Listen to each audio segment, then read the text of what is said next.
khare khong lamba chekla sulep khare chik lava hingi matam suloi khare khong lamba chekla sulep khare cheliva ichak su halakle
sidaivu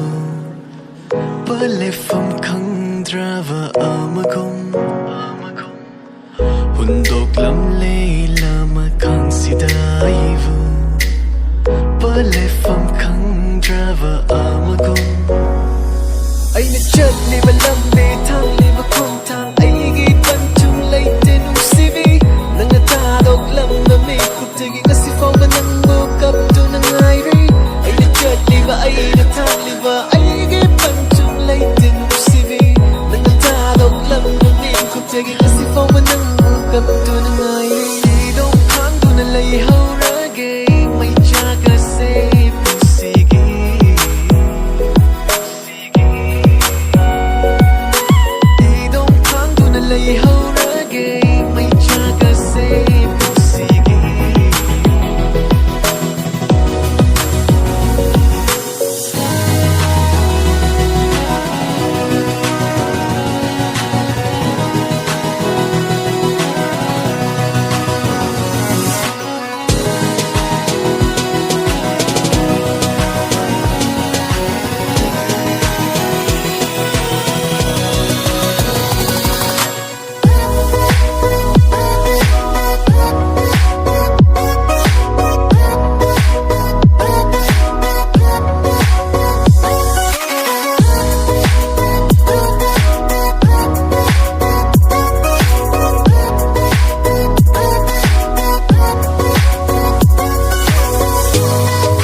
liva ai na tham liva ai ge pan chung lai tin cv